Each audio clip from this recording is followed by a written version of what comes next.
और उसके बाद ऑक्सीजन कितना एक है, उधर क्या है, तो हमारा जो एक को दर्शाता है। और ये क्या करता है, अभिक्रिया होने। हेलो एवरीवन, हम लोग एक नए लेक्चर के साथ अपने आ गए हैं। उम्मीद करते हैं आप लोग बहुत ही अच्छे होंगे और अपनी पढ़ाई अपनी ईमानदारी पूरी से कर रहे होंगे। जो कि हम क्लास 10th हिंदी मीडियम की एक सीरीज लेके चल रहे हैं जिसमें हम बायो और केमिस्ट्री पढ़ रहे हैं। तो हम आज केमिस्ट्री का एक लेक्चर बना चुके हैं, दूसरे लेक्चर की तरफ बढ़ रहे हैं। और हम इसमें क्या कर रहे हैं, एनसीईआरटी को ही लाइन बाय लाइन पढ़ रहे हैं और उसी से ही अपना नोट्स बना रहे हैं। जो कि हमारे एग्जाम में एनसीईआरटी से ही क्वेश्चन आते हैं बोर्ड के, या फिर कोई भी एग्जाम हो तो उसमें एनसीईआरटी से ही क्वेश्चन आते हैं। तो उसी के हम पढ़ रहे हैं और उसी से अपना हम लोग नोट्स भी बना रहे हैं। तो हम लोग देखते हैं कि क्या। और ये हमारा एनसीईआरटी का दूसरा लेक्चर है, वो भी चैप्टर पहले का कौन सा लेक्चर, क्लास 10, वो भी लेक्चर दूसरा और केमिस्ट्री का। तो देखते हैं क्या है। देखिए दिया है कि रासायनिक समीकरण, क्या दिया है, रासायनिक समीकरण।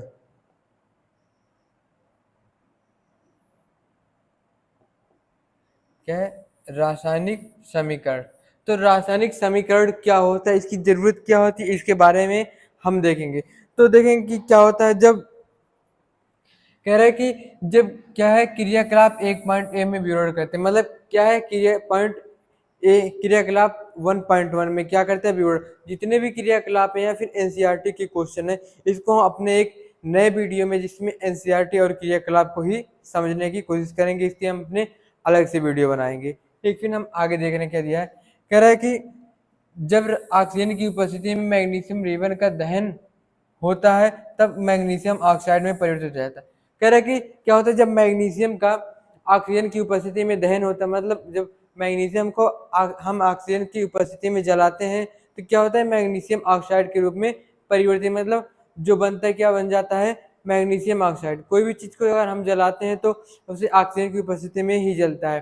तो इसी तरह मैग्नीशियम भी जो हमारा है उसको ऑक्सीजन की उपस्थिति में जलाते हैं तो मैग्नीशियम ऑक्साइड के रूप में परिवर्तित हो जाता है।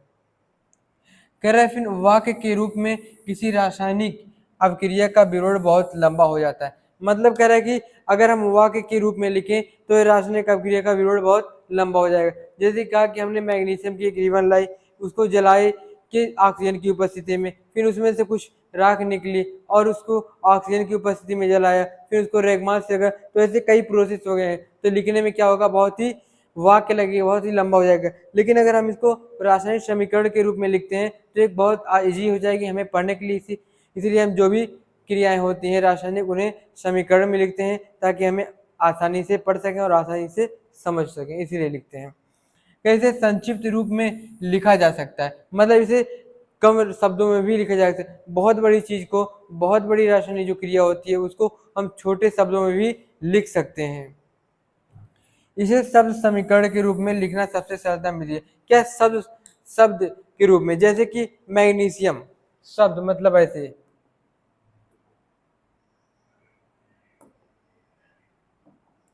जैसे कि शब्द के रूप में कहने का मतलब है कि शब्द के रूप में लिखना, शब्द के रूप में लिखना लिखना क्या है, सरलतम है, मतलब बहुत आसान है, सरलतम है। जैसे कि क्या कह रहा है कि मैग्नीशियम क्या है, हमारा मैग्नीशियम है, मैग्नीशियम है। फिर क्या है, ऑक्सीजन है, हमारा ऑक्सीजन है। तो जब हम इसको क्या कहते हैं, ऑक्सीजन की उपस्थिति में जब इसको जलाते हैं तो हमारा क्या बन रहा है, मैग्नीशियम, मैग्नीशियम ऑक्साइड।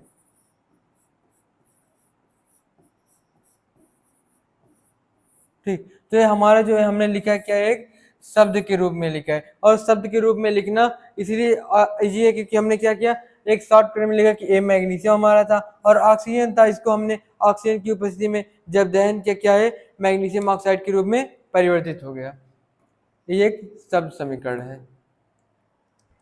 ठीक, फिर अगर ऊपर दी गई अभिक्रिया का शब्द समीकरण कुछ इस प्रकार होगा, जैसे कि हमने बताया कि कुछ मैग्नीशियम है और ऑक्सीजन है और मैग्नीशियम ऑक्साइड बन रहा है। फिर एक जो मैग्नीशियम ऑक्सीजन क्या अभिकारक होगा और जो बनेगा वो उत्पाद होगा। इसे हम और आगे डिटेल में पढ़ेंगे क्या होता है। कह रहा है अभिक्रिया 1.1, कह रहा है जो अभिक्रिया है 1.1 में देखेंगे, में मैग्नीशियम तथा ऑक्सीजन ऐसे पदार्थ हैं जिनमें रासायनिक परिवर्तन होता है। कह रहे जो मैग्नीशियम और ऑक्सीजन का ऐसे पदार्थ हैं जिनमें क्या रासायनिक परिवर्तन होता है। तो ये रासायनिक परिवर्तन कहाँ पे होता है, इसको हम लोग अब देखेंगे आगे कि रासायनिक परिवर्तन कहाँ पे हो रहा है।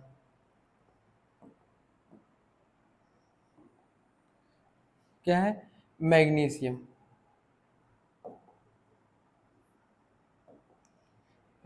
मैग्नीशियम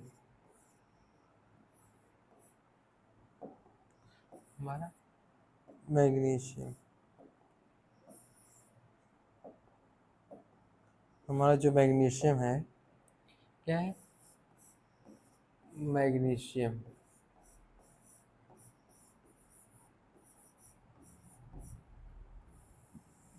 हमारा मैग्नीशियम और ऑक्सीजन और ऑक्सीजन फिर क्या बन रहा था, magnesium oxide, magnesium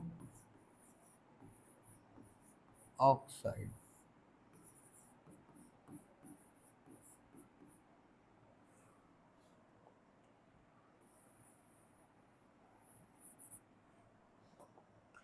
magnesium oxide. अब देखिए क्या है कि हमने मैग्नीशियम और ऑक्सीजन को लिया, सबसे पहले तो ये क्या हुआ, इसमें एक रासायनिक परिवर्तन हुआ। और क्या हुआ, रासायनिक परिवर्तन, रासायनिक परिवर्तन, ये रासायनिक परिवर्तन कहाँ पे हुआ, अभिकारक में हुआ। कहाँ पर हुआ, अभिकारक में। किसमें हो रहा है, सब अभिकारक में हो रहा है। ठीक, और ये जो हो रहा है रासायनिक परिवर्तन, जब क्या जो एलिमेंट जो जो तत्व मिल रहे हैं, मैग्नीशियम और क्या हमारा ऑक्सीजन मिल रहा है, इसमें रासायनिक परिवर्तन किसमें हो रहा है, अभिकारक में हो रहा है। अभिकारक में रासायनिक परिवर्तन होने के बाद क्या बनता है, वो उत्पाद बनता है हमारा। मैग्नीशियम ऑक्साइड क्या हमारा उत्पाद है। अब देखिए एक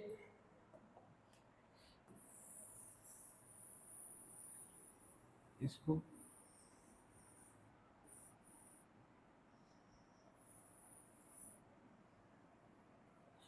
थोड़ा छोटा,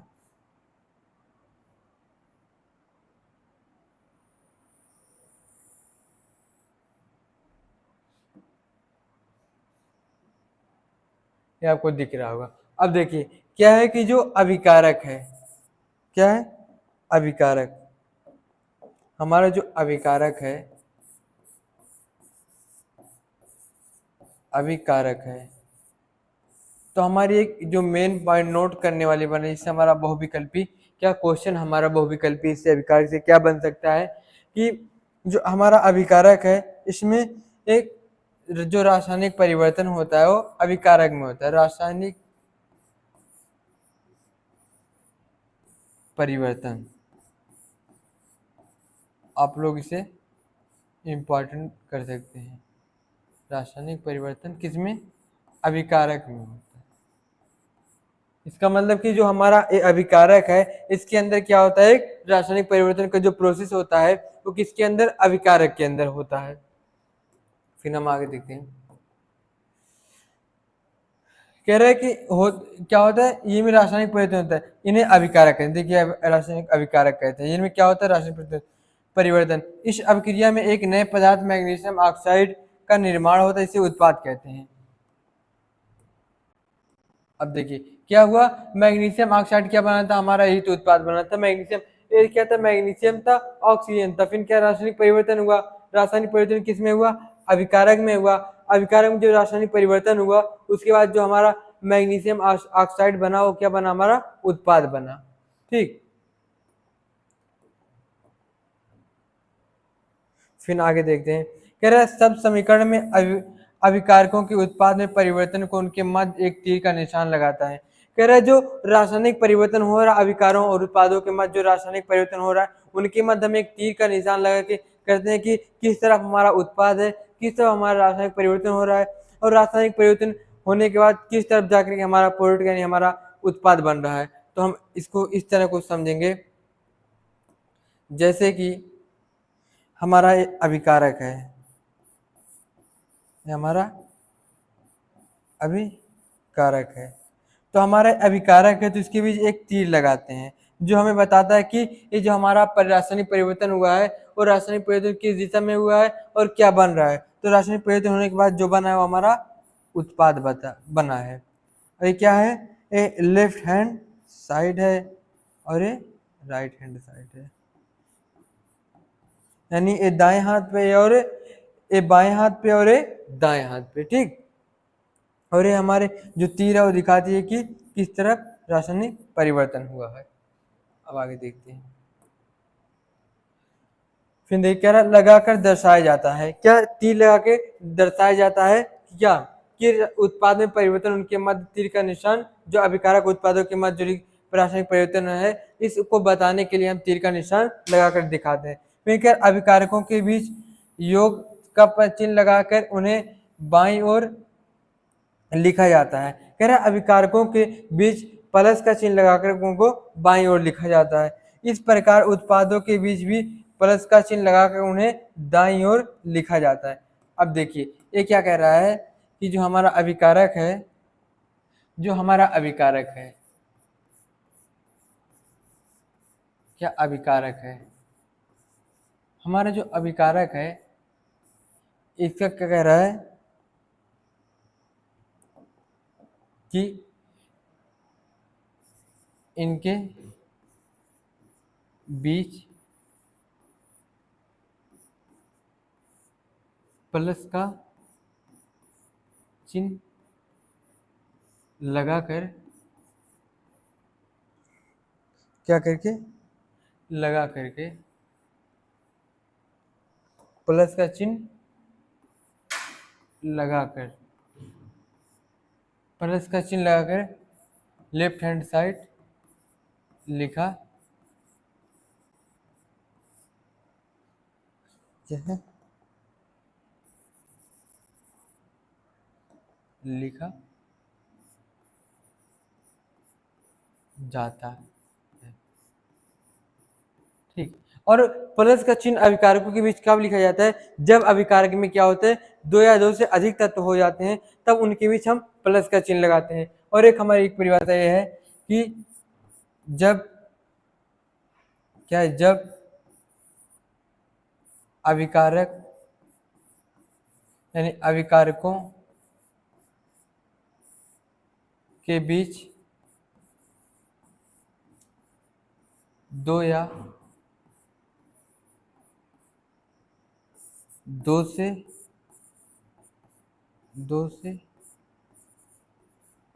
अधिक तत्व हो जाते हैं, क्या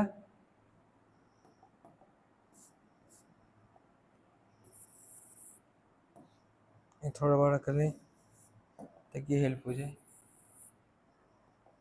दो या दो से अधिक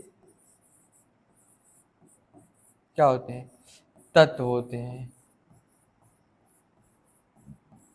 कह रहा है कि इनके बीच प्लस का चिन्ह लगा के लेफ्ट हैंड साइड पे लिखा जाता है, यानी बाईं तरफ लिखा जाता है। या फिर क्या होता है जब अभिकारकों के बीच दो या दो से अधिक तत्व हो जाते हैं तो हम उनके बीच क्या करते हैं, प्लस का चिन्ह लगा कर लिखते हैं। जैसे कि एग्जाम्पल के तौर पर, एग्जाम्पल हमारा उदाहरण हो जाएगा, यानी एग्जाम्पल क्या C+O2 इक्वल CO2। क्या था, एक कार्बन और एक ऑक्सीजन, अब क्या बना है CO2 बना दिया।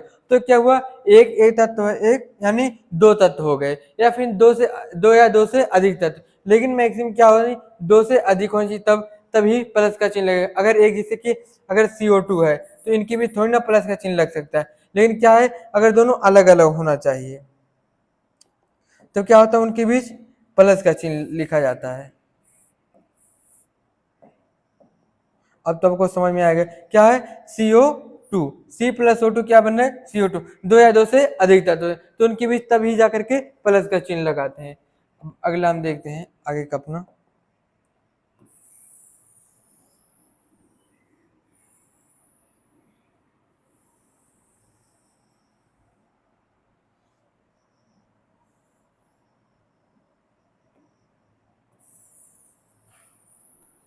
कुछ इसी तरह हमारा क्या होता है, अभिकारक को भी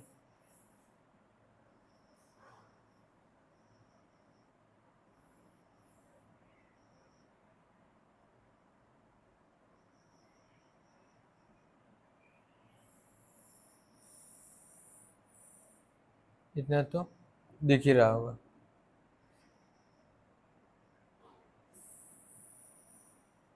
यहाँ पे इसको हम अपना अगला हेडिंग देखेंगे क्या हमारा दिया हुआ। अब देखिए क्या है, तीर का सिरा उत्पाद की ओर होता है। अब तीर का सिरा हमने पहले ही बताया कि क्या होता है, जो हमारा रासायनिक परिवर्तन होने के बाद उत्पाद बनता है उसी की तरफ क्या होता है, तीर का निशान होता है।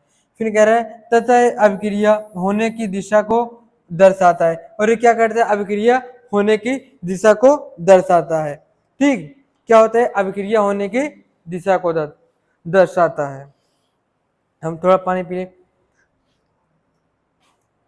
आप लोग भी जो पढ़ा चुके हैं उसको रिवीजन करते रहें, थोड़ा देखते रहें, बुक को सामने खोल कर बैठें ताकि जो भी पढ़ाया जाए वो समझ में ठीक से आए।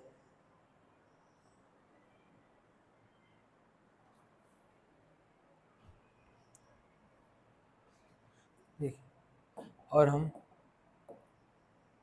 एक नई स्लाइड अपनी बनाते हैं। हमने क्या पढ़ा, रासायनिक समीकरण।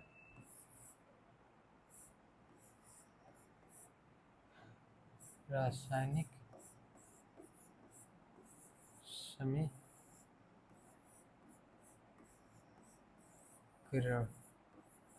हमने इसको कुछ हद तक तो समझा, लेकिन अब थोड़ा हम अपने भाषा में हमने क्या समझा उसके बारे में हम लोग बात करेंगे। तो हमने क्या पढ़ा कि जब कोई रासायनिक अभिक्रिया होती है, क्या होता है कि जब कोई रासायनिक अभिक्रिया होती है, क्या होता है, जब कोई कोई रासायनिक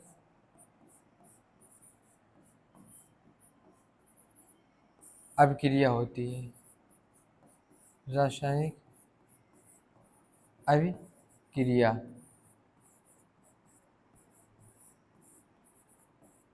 होती है तो उसको सूत्रों या संकेतों में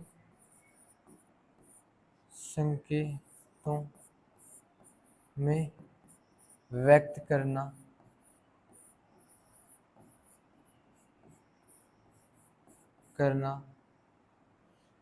ही रासायनिक समीकरण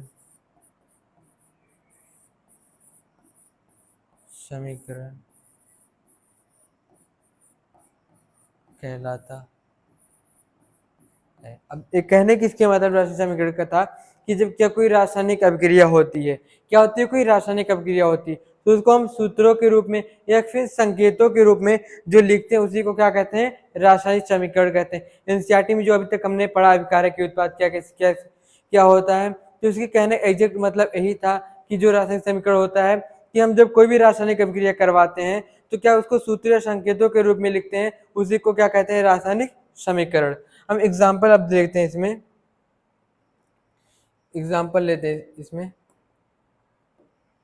एग्जाम्पल क्या है, जैसे कि हमारा मैग्नीशियम ऑक्साइड है, क्या है, मैग्नीशियम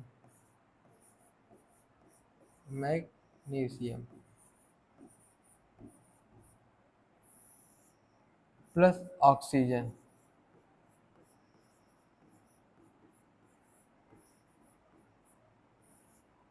क्या कर रहा है? मैग्नीशियम ऑक्साइड बना रहा है।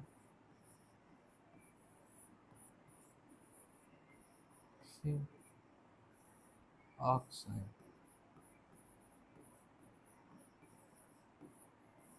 ये हमारा रासायनिक अभिक्रिया के एक उदाहरण है।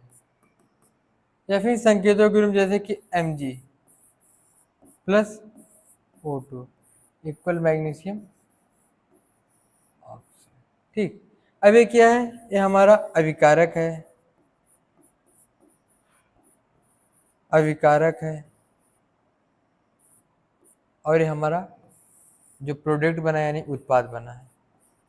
ठीक, आप एग्जाम्पल के तौर पे इसे लिख सकते हैं। अब आगे हम लोग देखते हैं।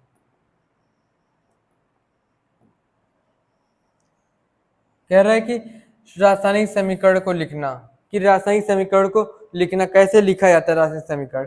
तो कह रहा है कि क्या रासायनिक समीकरण के निरूपण की इससे भी संक्षिप्त विधि हो सकती है जो हमने पढ़ा है। क्या कह रहा है कि उसके भी संक्षिप्त मतलब उससे भी कोई ऐसा संक्षिप्त मतलब उससे भी ऐसा कोई शब्द है जिससे हम उससे भी छोटे, जैसे कि हमने मैग्नीशियम लिखा, लेकिन मैग्नीशियम को और भी कोई लिखने का तरीका है। कहने का मतलब ये कि मैग्नीशियम जो हमने लिखा है अभी, उससे भी कोई लिखने का तरीका कि और भी छोटे रूप में लिख के हम याद कर सकें।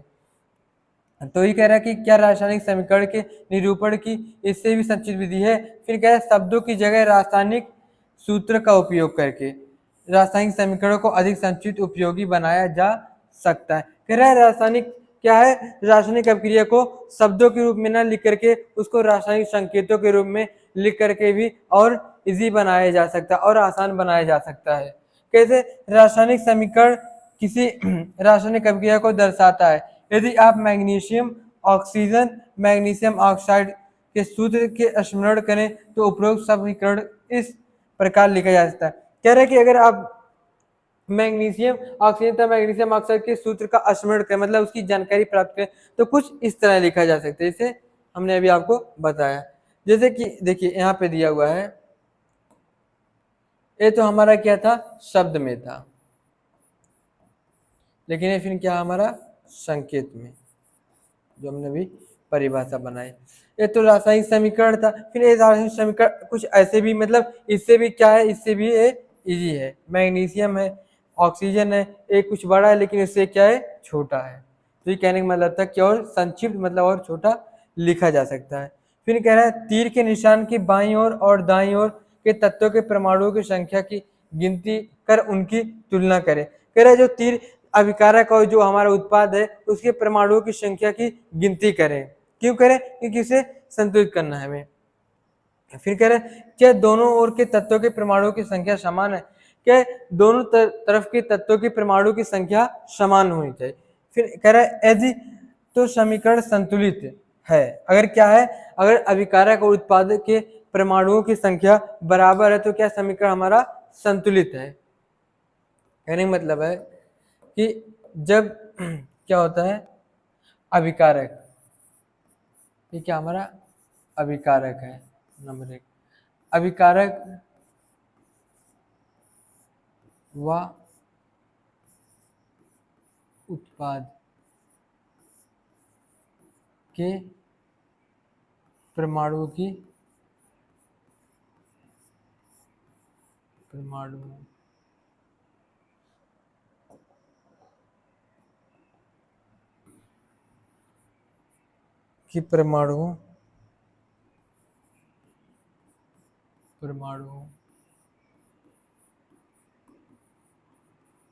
संख्या समान है।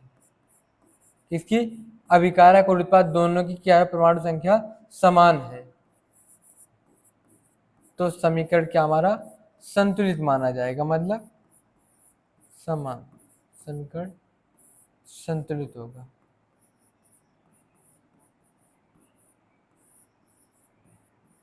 संतुलित है। अब आगे देखते हैं क्या है। यदि नहीं हो तो समीकरण असंतुलित है। अगर क्या है अभिकारक और हमारे उत्पाद की क्या है, हमारे अभिकारक उत्पाद के परमाणु की संख्या समान नहीं तो हम क्या कहेंगे? ये हमारा असंतुलित है। ठीक, क्या है, असंतुलित है, मतलब इसके परमाणुओं की संख्या समान नहीं है। क्योंकि समीकरण के दोनों ओर का द्रव्यमान बराबर नहीं है, तो किसी अभिक्रिया का ऐसा रासायनिक समीकरण ढांचा रासायनिक समीकरण कहलाता है। क्या है, जब हमारा क्या है, जब रासायनिक समीकरण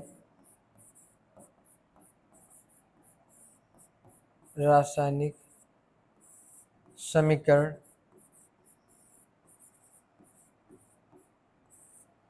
संतुलित नहीं है, क्या संतुलित नहीं है, संतुलित नहीं है, तो ढांचा रासायनिक समीकरण कहलाएगा। समीकरण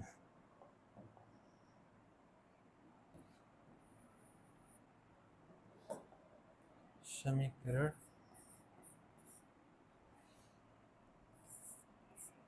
थोड़ा आप ना हमारा बनाना सीख जाए, समझ जाए, कहलाता है। ठीक। जब क्या है, हमारा जो रासायनिक समीकरण उसमें अभिकारक उत्पाद है उनके परमाणुओं की संख्या समान नहीं है, तो असंतुलित रासायनिक समीकरण के साथ साथ क्या ढांचा रासायनिक समीकरण भी नाम आ सकता है। कि आप कहेंगे कि आप ढांचा रासायनिक समीकरण को संतुलित कीजिए, तो आपको परेशान नहीं होना है, उसी को ही असंतुलित रासायनिक समीकरण भी कहते हैं। ओके, तो हमारी भी 2 पॉइंट निकल के आ गई है।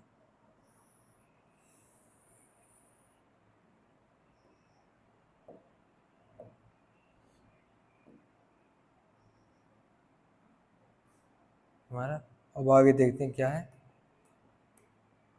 कह रहा है कि देखिए, इस प्रकार के समीकरण को मैग्नीशियम के वायु में जलने का ढांचा रासायनिक समीकरण। अब देखिए, जैसे क्या क्या था, मैग्नीशियम हमारा था, मैग्नीशियम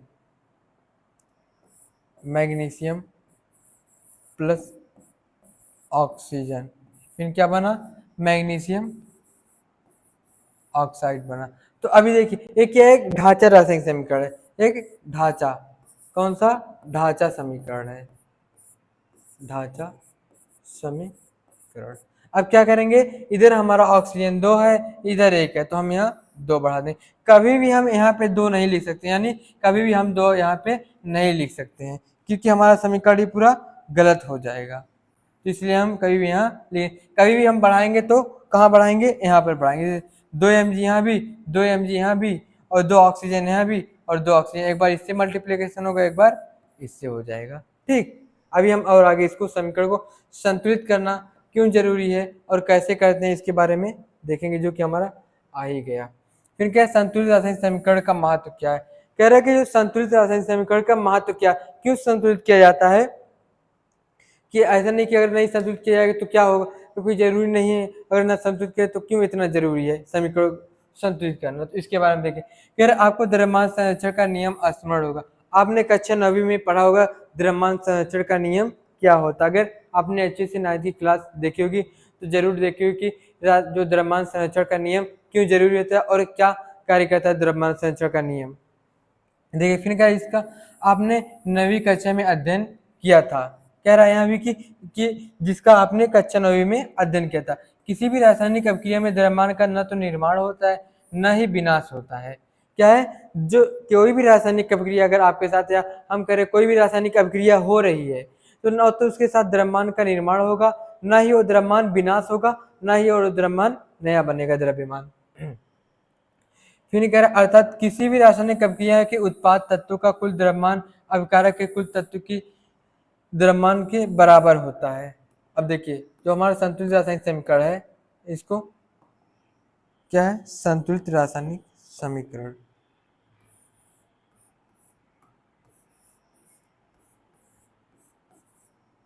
संतुलित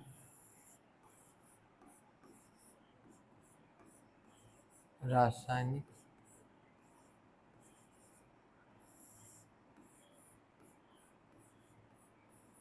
समीकरण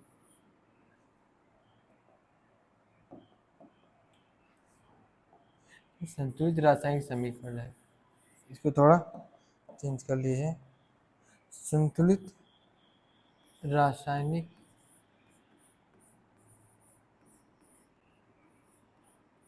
समी दोबारा लिखा है, दो बार लिखा है। क्या है? रासायनिक समीकरण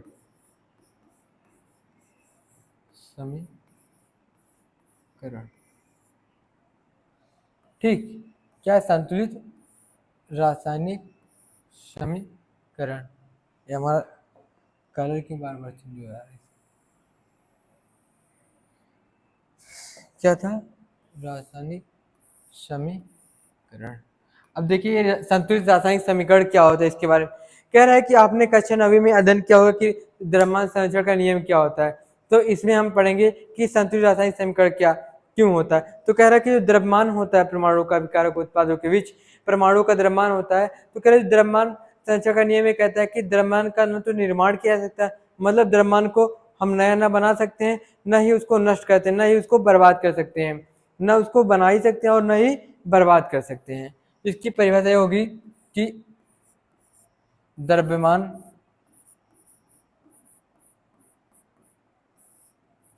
को न तो निर्माण किया जा सकता है, क्या है? द्रव्यमान को क्या? द्रव्यमान को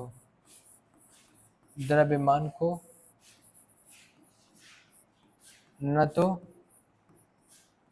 नष्ट किया जा सकता है, नष्ट क्या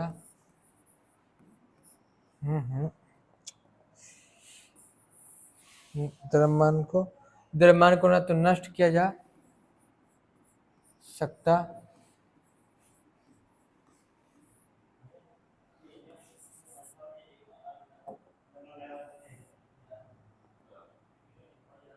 जा सकता है और न ही नया बनाया जा सकता।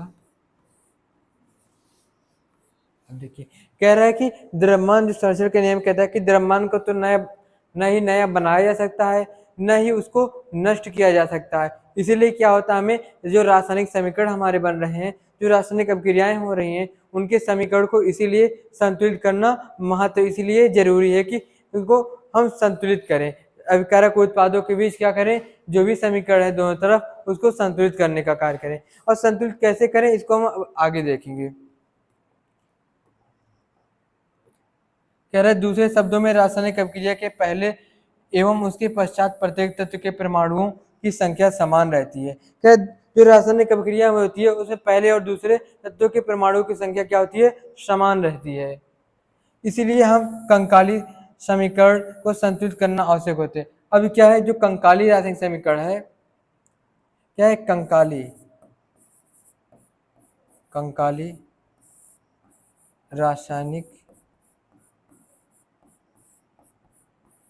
समीकरण,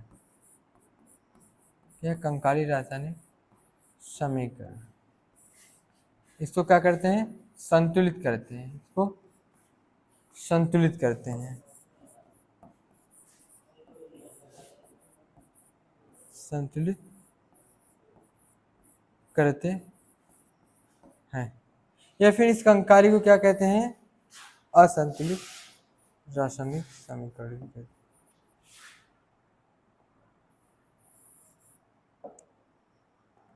असंतुलित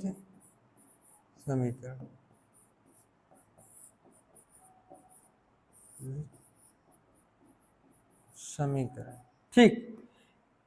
सॉरी, ये हमारा एक नोट है जो कि अगर कहीं आ गया कि कंकाली रासायनिक समीकरण क्या है तो आप समझ जाएं कि ये क्या है, एक असंतुलित रासायनिक समीकरण। इसी को क्या कहते हैं कि कंकाली रासायनिक समीकरण कहते हैं। ठीक, अब आगे देखते हैं क्या है कि रासायनिक समीकरण को संतुलित कहते हैं। क्या करते हैं, इसलिए हम कंकाली समीकरण को संतुलित करना आवश्यक होता है। क्या रासायनिक समीकरण संतुलित है? आइए हम रासायनिक समीकरण को चरणबद्ध संतुलित करना सीखें। मतलब एक लाइन से, एक तरीके से, एक क्रम वाइज हम इसको संतुलित करना सीखें। कैसे संतुलित किया जाता है? चरणबद्ध मतलब एक क्रिया से एक समान क्रम वाइज। क्रियाकलाप 1.3 के शब्द के समीकरण को इस प्रकार दर्शाया जा सकता है कि जिंक सल्फ्यूरिक अम्ल, जिंक सल्फेट और हाइड्रोजन। कह रहा है कि कुछ इस प्रकार क्या है, शब्द में भी दर्शाया जा सकता है, शब्द में भी दर्शाया जा सकता है और संकेत में भी दर्शाया जा सकता है, जो हमारा समीकरण है। अब देखिए कुछ शब्द में था लेकिन ये संकेत में था। देखिए उपरोक्त सब समीकरणों को निम्नलिखित रासायनिक समीकरणों को दर्शाया जा सकता है। क्या जिंक प्लस H2SO4 यानी क्या, सल्फ्यूरिक अम्ल और जिंक सल्फेट और हाइड्रोजन गैस। आइए समीकरण को तीर के निशान के दोनों ओर उपरोक्त परमाणुओं की संख्या की तुलना करें। अब देखिए जब हमें संतुलित करना है कोई भी रासायनिक समीकरण, जैसे कि हमारे पास क्या था, हमारे पास क्या है, जिंक है और सल्फ्यूरिक अम्ल है। हमारे पास एक समीकरण है, सॉरी,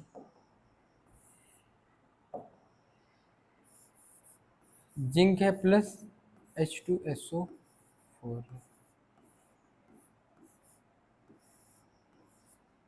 और क्या है, जिंक सल्फेट प्लस 4 है प्लस हाइड्रोजन गैस। हमें इसको क्या करना, इस समीकरण को, रासायनिक समीकरण हमें संतुलित करना सीखना है। तो आज हम इसको सीखते हैं कि संतुलित कैसे किया जाता है। ठीक,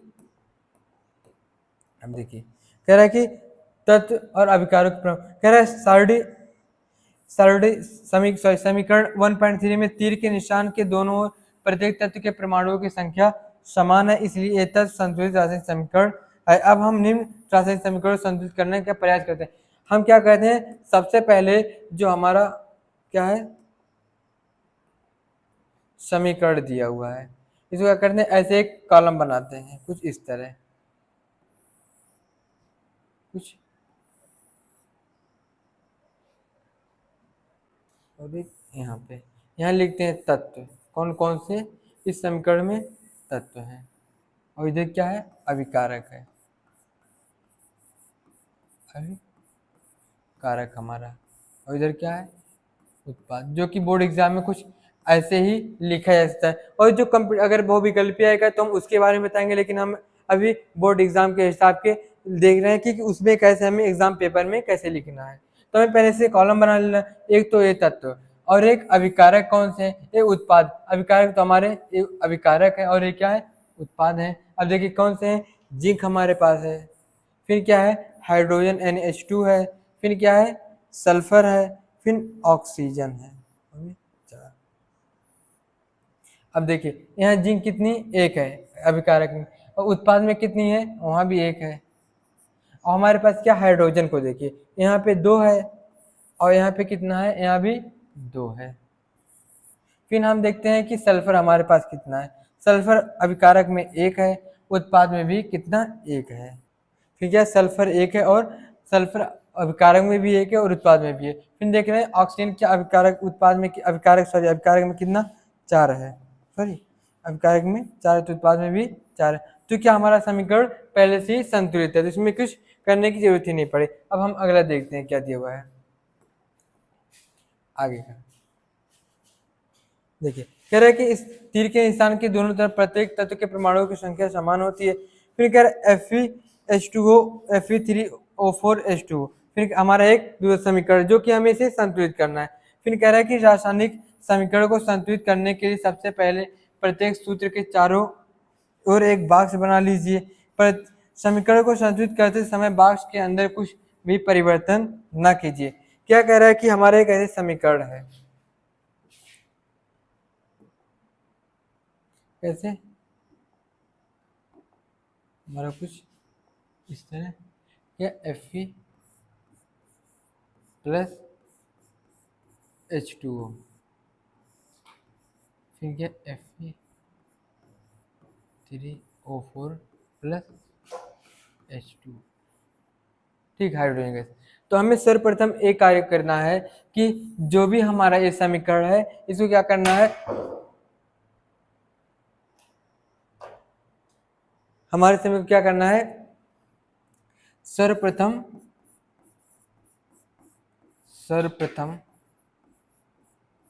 समीकरण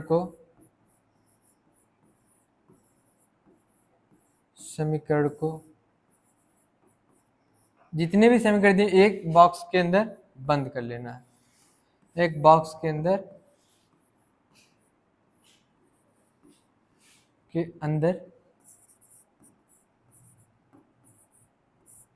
बंद कर देना है। पहला हमारा चरण, जब समीकरण हमें एग्जाम में कितने, कम से कम 2 अंक का तो आएगा ही, 2 अंक। अगर हम इस तरह करें, क्या करना है, सबसे पहले हमें समीकरण को एक बॉक्स के अंदर बंद कर देना। क्या करना है, ऐसे जैसे कि हमारे पास Fe है प्लस H2O है इक्वल Fe3O4 प्लस H2। कैसे बॉक्स के अंदर, इसके अंदर ऐसे बंद कर देना है।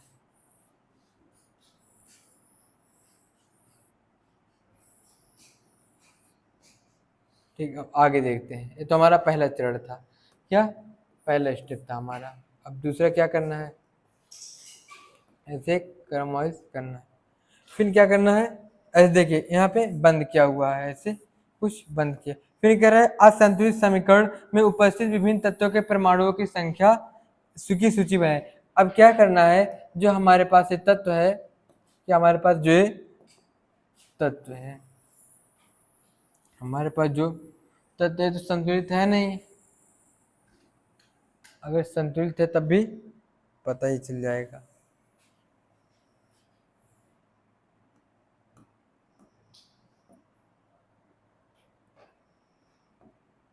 क्या है, इस समीकरण की एक सूची बनाइए। जो हम बॉक्स के अंदर, ये हमारा दूसरा स्टेप चल रहा है। क्या कर रहे हैं, हम इसके अंदर एक सूची बना रहे हैं, ऐसे तत्व की, इधर उत्पाद, सॉरी हमारा अगले स्लाइड में हम ले रहे हैं, ये था हमारा सेकंड है Fe plus H2O Fe3O4 plus H2। अच्छा, क्या करना, बॉक्स के अंदर ऐसे बंद ही रहने देना है। ओके, बंद रहने देना। क्या करना, हमें एक ऐसे एक सूची बनानी है। तत्व हो गया, इधर अभिकारक हो गया, अभिकारक, इधर क्या हुआ, उत्पाद हो गया। ठीक, क्या करना, जो हमारा दूसरा स्टेप है असंतुलित समीकरण जो हमारा है, उसको क्या करना है, एक सूची बना लेनी है। तो हम कुछ इस तरह अपनी एक सूची बना रहे हैं। तो हमारे पास क्या, पहले तो आयरन है, फिर क्या है, हाइड्रोजन है, और क्या, ऑक्सीजन है। तो हमारे पास अभिकारक में कितने, ये हमारा क्या है, अभिकारक, और ये उत्पाद है। तो आयरन कितने, 1 है, और इसमें कितना है, 3 है। फिर हाइड्रोजन कितना है, इधर 2 है अभिकारक में, इसमें कितना, इसमें भी 2 है। और उसके बाद ऑक्सीजन कितना, 1 है, उधर क्या है, 4 है। तो हमारा जो एक असंतुलित रासायनिक समीकरण था, इसका एक सूची बन गया कि कितने परमाणु उत्पाद में है, कितने अभिकारक में है। तो हमें जो परमाणु का पता करना है, जैसे कि हमारे पास O4 हो गया, या फिर Fe हो गया, या फिर H2O हो गया, H2 हो गया, तो हमें क्या पता करना है, परमाणु। इसके पास कितने, 4 परमाणु हैं, इसके पास कितने, 1 हैं, इसके पास कितने, जितने भी यहाँ पे अंक दिए 1 2 3 4 5 उतने परमाणु होंगे, उतने ही। जैसे यहाँ पे 2 दिया था, 2 परमाणु, यहाँ पे 1 है, 1 दिखने, लेकिन 1 परमाणु इसके पास है, इसका मतलब एक ही Fe, यानी O4 है, तो मतलब इसके पास 4 परमाणु है। फिर हम अगली स्टेप देखते हैं। फिर क्या कह रहा है, हमने कुछ इस तरह बना लिया। फिर कह रहा है चरण नंबर 3, कह रहा है सुविधा के लिए सबसे अधिक परमाणु वाले यौगिक के को सबसे पहले संतुलित कीजिए, चाहे वह अभिकारक हो या उत्पाद हो, उस यौगिक में सबसे अधिक परमाणु वाले तत्व को चुनिए। इस आधार पर आप Fe3O4 और उसके ऑक्सीजन तत्व के चुन सकते हैं। दाईं ओर ऑक्सीजन के 4 परमाणु हैं, जबकि बाईं ओर केवल 1 है ऑक्सीजन परमाणु को संतुलित करने के लिए। अब क्या कह रहा है कि सबसे जो आपका रासायनिक समीकरण की सूची बनाई थी, तो उस सूची में देखिए कि जो हम आपका रासायनिक समीकरण है, उस यौगिक किस यौगिक में सबसे अधिक परमाणु है, और उस यौगिक में जिसमें सबसे अधिक परमाणु, उस यौगिक के तत्व में कितने, किस तत्व में सबसे अधिक परमाणु, उसको सबसे पहले संतुलित कीजिए, चाहे वह अभिकारक हो या फिर उत्पाद हो। कहने का मतलब दूसरी बार मैं समझा रहा हूँ, ध्यान सुनिए कि जो आपका एक रासायनिक समीकरण है, आप अपने रासायनिक समीकरण एक लिखते हैं, फिर एक अभिकारक होता है और एक उत्पाद होता है। तो इन अभिकारक के उत्पाद में देखने किस यौगिक के पास सबसे अधिक परमाणु है, किस यौगिक के पास सबसे अधिक परमाणु है, और कुछ यौगिक के तत्व में सबसे अधिक परमाणु। जैसे कि कहने का मतलब इसका ये है कि जिससे आपका क्या था, तीसरा स्टेप हमारा Fe plus H2 equal Fe3O4 plus, आप परमाणु तो निकालना समझ ही गए होंगे। क्या कह रहा है कि सर्वप्रथम क्या करना है, सर्वप्रथम उस रासायनिक समीकरण में उस रासायनिक समीकरण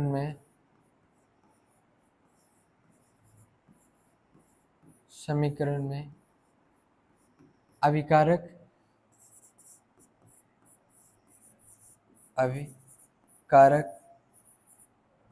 या उत्पाद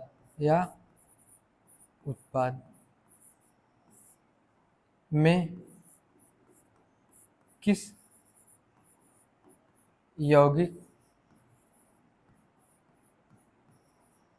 में सबसे अधिक क्या है, परमाणु निकालना आप लोग जानेंगे। सबसे अधिक परमाणु है, और उस यौगिक के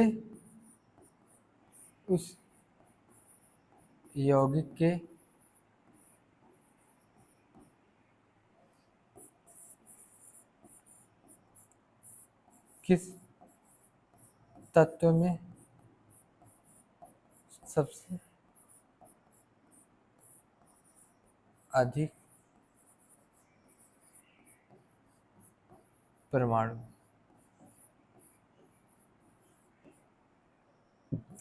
उसी को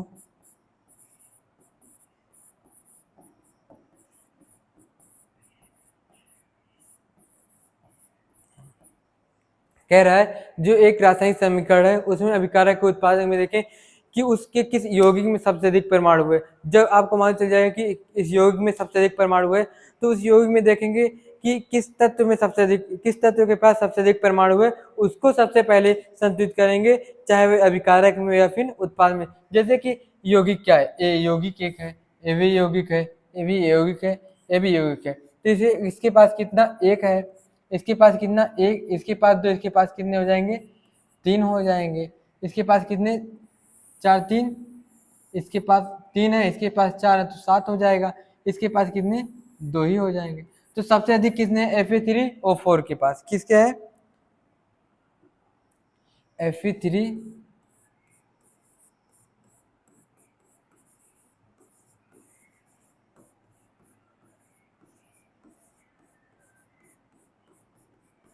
इसके पास कितने, किस यौगिक के पास, Fe3 यौगिक की Fe3O4 इसके पास 7 है। और किस तत्व के पास है, ऑक्सीजन के पास कितने, वो भी 4। ठीक, तो सबसे पहले हम इस समीकरण में किसको संतुलित करेंगे, ऑक्सीजन को करेंगे। कैसे, Fe3 plus H2O plus sorry arrow का निशान नहीं, टी का निशान, Fe3O4 प्लस H2। अब देखिए यहाँ पे ऑक्सीजन कितने, एक है, यहाँ पे 4 है, तो हमें क्या करना पड़ेगा, यहाँ 4 से मल्टीप्लीकेशन करना पड़ेगा। मतलब हुआ कि ऑक्सीजन में 4 परमाणु से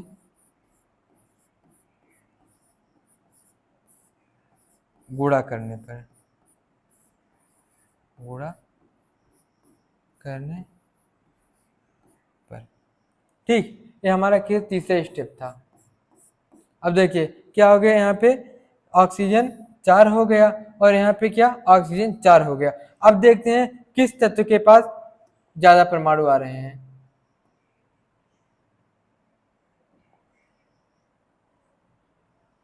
किस तत्व के पास, फिर हमारे चौथे देखिए कुछ इस तरह है। ये याद कह रहे, याद रखना आवश्यक कि परमाणुओं की संख्या के बराबर करने के लिए हम अभिक्रिया में शामिल तत्वों के यौगिक के सूत्र को नहीं बदल सकते। कि हम क्या करते हैं, उसके यौगिक के जो सूत्र हैं, जो हमारे सूत्र Fe3O4 है, तो उसको हम चेंज नहीं कर सकते।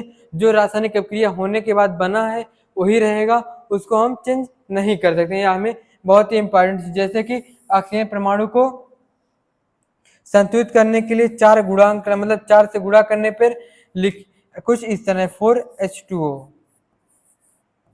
ठीक है, ऐसा नहीं कि हमारे पास क्या था H2O, तो हम यहाँ 4 अगर लगाएंगे तो जो हमारा एक रासायनिक समीकरण है क्या होगा, ये गलत, सॉरी ये जो गलत क्या हो जाएगा, गलत हो कुछ और बन जाएगा। तो ऐसा नहीं, कभी भी हम लिखेंगे तो हम उसके जैसे 4 क्या है 4H2O, यहीं पे ही मल्टीप्लिकेशन करेंगे, इससे पहले एक बार गुणा होगा और इससे एक बार इससे गुणा होगा, ठीक, इससे होगा।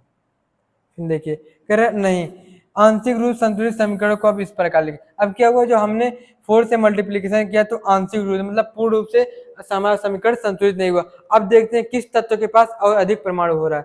फिर किसके पास हो रहा है, Fe4H2O, Fe3O4H2O। क्या हुआ, हमारा आंशिक रूप से संतुलित हुआ। किसके रूप से, आंशिक रूप से।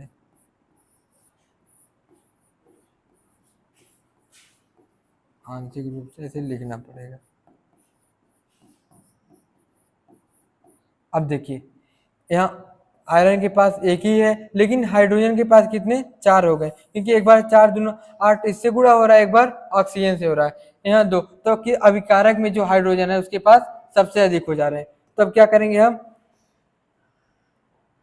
चौथे चरण में देखेंगे कि कह रहा है कि Fe तथा हाइड्रोजन परमाणु अब भी संतुलित नहीं है। हाइड्रोजन कौन से, ऑक्सीजन हमारा संतुलित हो गया, लेकिन बचा क्या, आयरन और सॉरी हाइड्रोजन, ये 2 तत्व पर जो हमारे पास अभी संतुलित नहीं हुए हैं। तो क्या करेंगे, इनमें से किसी एक तत्व को चुनकर आगे बढ़ते।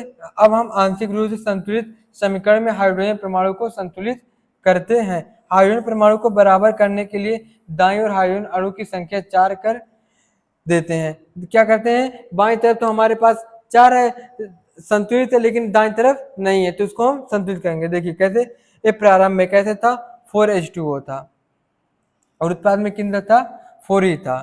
फिर संतुलित करने के बाद क्या हुआ, इधर 8 बढ़ा, इधर भी 8 बढ़ा, कुछ इस तरह। अब देखिए हम क्या करेंगे, इसमें हमारा चौथा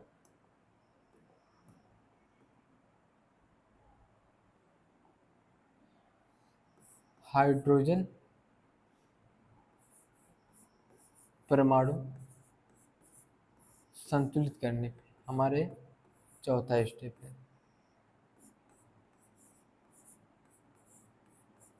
संतुलित करने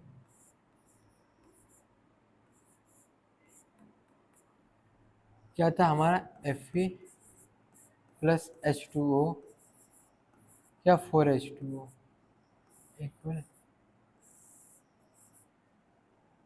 Fe3O और प्लस H2O। अब देखिए यहाँ पे कितने, 8 हैं, लेकिन यहाँ पे 2 है, तो यहाँ पे क्या करेंगे, हम 4 बढ़ा देंगे, तो हमारा क्या हो जाएगा, यहाँ भी 8 हो गया, यहाँ भी 8 हो गया। अब भी क्या है, आंशिक रूप से, आंशिक रूप से संतुलित है, संतुलित है। उसके बाद हमारा 5वां स्टेप होगा हमारा, इसको Fe को संतुलित करने पर।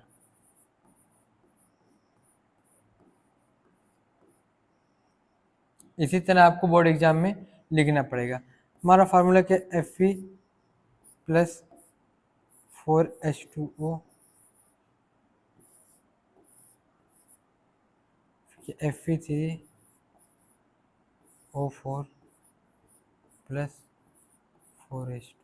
अब क्या करना है, यहाँ पे Fe3 है तो यहाँ पे कर देंगे 3Fe। अब क्या हुआ, हमारा ये संतुलित समीकरण बन गया, संतुलित समीकरण।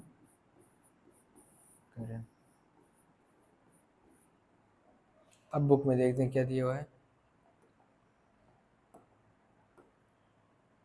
फिर ऊपर दिए गए समीकरण की जांच कीजिए।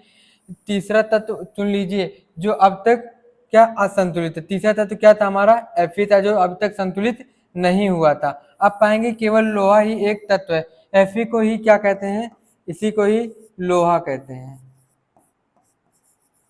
या आयरन कहते हैं, जिसे संतुलित करना शेष बचा हुआ है। फिर क्या किया हमने, Fe को संतुलित करने के लिए बाईं तरफ Fe से 3 परमाणु से गुणा कर दिया। कुछ इस तरह हमने गुणा कर दिया। हमारा क्या हुआ, समीकरण पूर्ण संतुलित हो गया।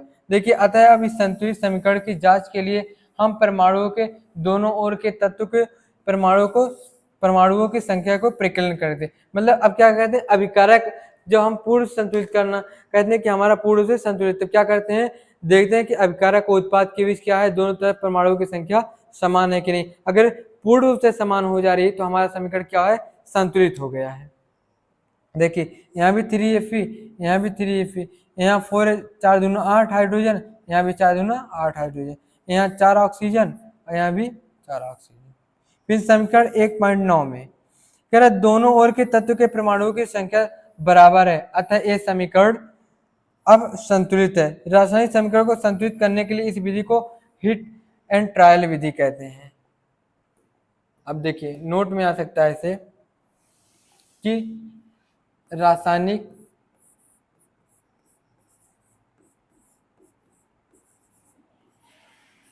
समीकरण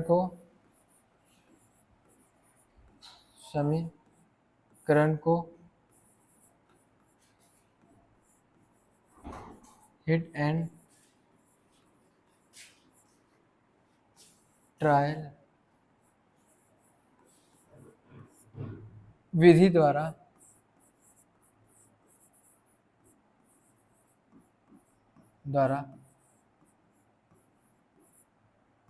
संतुलित कहते हैं। आपसे पूछ सकता है कि भाई साहब कि जो हम रासायनिक समीकरणों को कैसे संतुलित करते हैं, तो आप क्या बताएंगे, हिट एंड ट्रायल विधि द्वारा।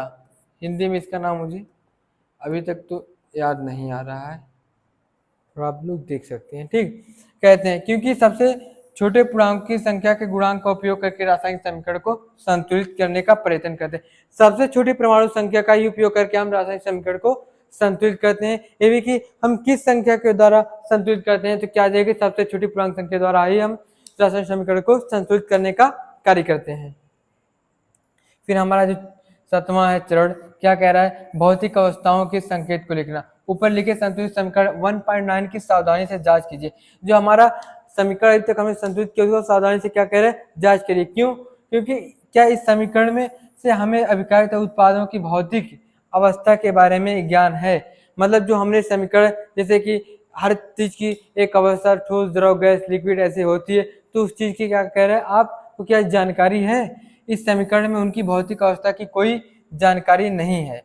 क्या हमें इस समीकरण जो हमने किया इसकी कोई हमें जानकारी ठीक से भी नहीं है। फिर क्या, रासायनिक समीकरण के लिए अधिक सूचनापूर्ण बनाने के लिए अभिकारक तथा उत्पादों के रासायनिक सूत्र के साथ उनकी भौतिक अवस्था के दर्शाया जाता है। कि जो हमारा रासायनिक अभिक्रिया है उनके अभिकारक उत्पादों के बीच उनकी रासायनिक अवस्था के बारे में दर्शाया जाता है कि कौन सा ठोस है और कौन सा द्रव है, कि दर्शाया जाता है करने का। ठीक है, फिर कह रहा है कि अभिकारक तथा उत्पादों कि गैस, द्रव, जलीय तथा ठोस अवस्था के क्रम से गैस को कैसे करते हैं, जी से एल को लिक्विड से आई को ए के क्या करते हैं, द्रव, और इसको सॉलिड से दर्शाया जाता है। अभिकारक या उत्पाद जब जल में घोल के रूप में उपस्थित होते हैं तब उन्हें हम AQ लिखते हैं। तब असंतुलित संतुलित समीकरण इस प्रकार है। किस प्रकार, कुछ जो हमारा समीकरण इस प्रकार संतुलित है। अब कह रहा है ध्यान दीजिए कि समीकरण में H2O के साथ गैस है, यानी जो हमारा H2 है यहाँ पे क्या है, वो गैस है। जो हमने भी समीकरण किया है उसमें H2O क्या है, गैस का कार्य कर रहा है। चिन्ह द्वारा, यानी जो हम गैस क्या करते हैं उसको G द्वारा, इसको क्या गैस को हम कुछ G द्वारा ही दर्शाते हैं। फिर कह रहा है उपयोग किया गया है, दर्शाया जाता है कि इस अपक्रिया में जल का उपयोग भाप के रूप में किया जाता है। जो ये अपक्रिया हुई हमारी, इसमें जल का किस रूप में, भाप के रूप में उपयोग किया जा रहा है। प्राय हर रासायनिक समीकरण में भौतिक अवस्था को शामिल नहीं किया जाता। कह रहे कि ऐसा नहीं कि हर समीकरण में हम भौतिक अवस्था को देखें कि कौन सा ठोस है, कौन सा द्रव है, कौन सा जलीय है, कौन सा लिक्विड है। ऐसा नहीं कि हर समीकरण में ही देखा जाए, कुछ ही समीकरण में जिनमें इंपॉर्टेंट होता है, जिनमें उसकी आवश्यकता होती है, उन्हें में हम भौतिक, उन्हीं समीकरण में ही हम भौतिक अवस्था को देखते हैं कि किसमें क्या है, कि आवश्यक ना हो। फिर कह रहे कभी कभी अभिक्रियाओं की परिस्थितियां जैसे ताप, दाब, उत्प्रेरक आदि का उपयोग तीर के निशान के ऊपर। अब कह रहा है कि ताप, एक नोट करने की बात है, नोट क्या है, ताप, दाब, उत्प्रेरक, इन सबको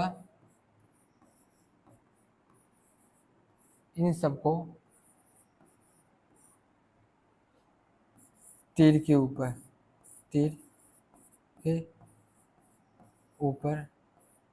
दर्शाते हैं।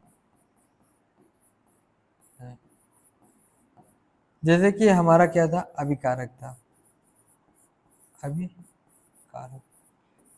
तो क्या हुआ यहाँ, अगर हमने कुछ दाब पे काम किया तो क्या दाब यहाँ लिखा जाएगा, या फिर उत्प्रेरक होगा। ऐसा नहीं कि नीचे ऊपर भी लिखा जा सकता है, ठीक है। ये सब उत्पादक, क्या ताप को या फिर दाब को या फिर उत्प्रेरक, इन सबको क्या होता है, तीर के ऊपर दर्शाते हैं। ये नोट करने वाला एक पॉइंट था। अब देखिए जैसे कि क्या था, COH2O, फिर 340 एनर्जी पे क्या किया, गर्म किया। तो जो इस किस अवस्था में हो रहा है, 340 ATM पे हो रहा है, तो किस अवस्था में हो रहा है उसको तीर के ऊपर। जैसे कि हमने क्या किया, CO2 12H2O क्या कर रहे हैं, जब ग्लूकोज का उपयोग हो रहा है क्या, कार्बन डाइऑक्साइड और पानी के रूप में, किसके, सूर्य के प्रकाश की उपस्थिति और क्लोरोफिल की उपस्थिति में ग्लूकोज, O2 जल, ठीक है। तब क्या हो रहा है, इनकी उपस्थिति, मतलब इन परिस्थितियों में, मतलब कि सूर्य है तब क्या ये सब हो रहा है। कौन सी परिस्थिति में क्या कार्य हो रहा है उसको जाता है, क्या परिस्थिति दर्शाता है, कैसी परिस्थिति,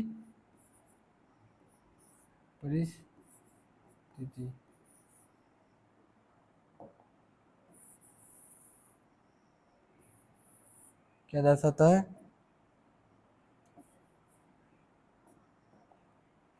परिस्थिति।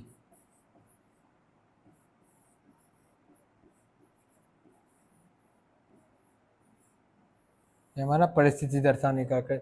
इस प्रकार हम आप पुस्तक में दिए गए समीकरण 1.2 को संतुलित कर सकते हैं। अब हमारा जो एनसीईआरटी का क्वेश्चन, हम इसको अपने अगले लेक्चर यानी एक अलग से लेक्चर में ही अब सॉल्व करेंगे।